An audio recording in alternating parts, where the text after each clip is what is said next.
quiero transmitirle la tranquilidad a todos los vecinos de que no tienen que hacer ningún tipo de pago ni ningún tipo de liquidación. Y una segunda cosa importante también, que se paralizan todas las providencias de apremio que estaban dictadas, de forma que hasta que no termine el estado de alarma se volverá a comunicar a los vecinos y a las vecinas cuándo se pone todo en marcha y en qué plazo se pone en marcha. Por eso es la mayor tranquilidad que quiero transmitirles, de que no hay que hacer ningún pago tributario, de que no tienen que liquidar ninguna deuda con el ámbito municipal.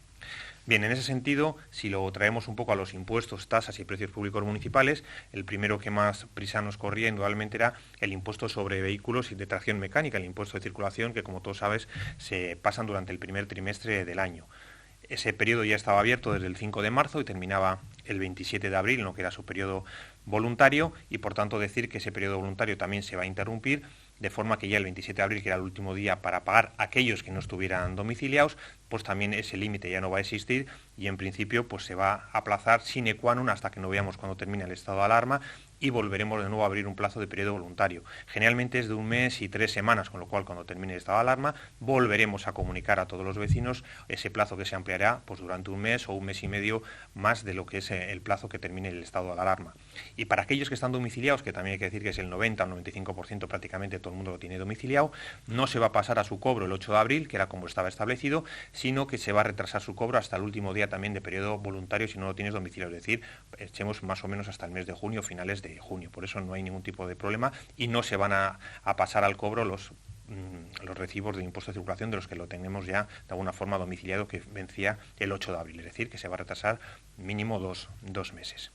Decir también que a otras que suele preocupar mucho son las tasas por ocupación de la vía pública, especialmente lo que son para el comercio y para la restauración, lo que son de las terrazas. Pues bien, hay que saber que el periodo de alarma fue posterior al decreto que establecieron que se cerraran los bares, es decir, los bares están más tiempo cerrados desde que se decretó el estado de alarma. Por tanto, todos aquellos que tengan una ocupación de la vía pública por terrazas, también lo que se va a hacer es indudablemente compensar esa parte que no, de alguna forma, han tenido ese servicio prestado, y por tanto en las cuotas sucesivas que tengamos que pasar o pagar del tema de las terrazas se compensará durante el tiempo proporcional que no han podido ser utilizadas, que ya digo que es más amplio que lo del estado de alarma, porque se dio una orden de cerrar los bares con bastante anterioridad. Decir que ese periodo en el que se pagan las terrazas, en el periodo voluntario, es entre abril y junio, y por tanto, bueno, pues eso se va a retrasar indudablemente durante el tiempo correspondiente a que termine el periodo de alarma, y daremos también otros 2 meses para que puedan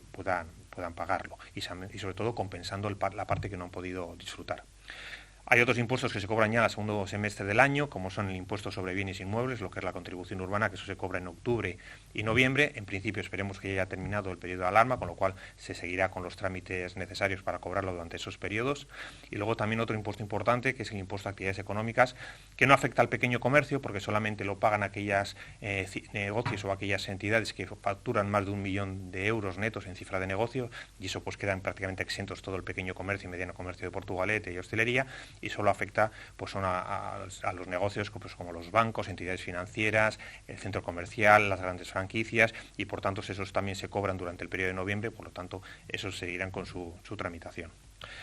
También hay algunos locales que el ayuntamiento tiene alquilados a terceros. Pues bien, por ejemplo, los kioscos que tenemos donde se expide la prensa, algunos son municipales y por tanto esos son como una actividad esencial, es decir, esos han permanecido abiertos y por tanto han podido seguir ejerciendo su actividad, no hay ningún tipo de problema. Pero, por ejemplo, aquellos alquileres que tenemos nosotros con terceros que por el Real Decreto hayan tenido que firmar, pues también eso se descontará el periodo durante el estado de alarma que hayan obligado a estar cerrados, y por tanto o bien se les compensará en los recibos posteriores, o bien en el caso de que por alguna cosa tengan que abandonar ese local se le devolverá la parte proporcional, pero en principio se le descontará de la cuota que le corresponde a pagar el mes siguiente al que lo pongan en funcionamiento.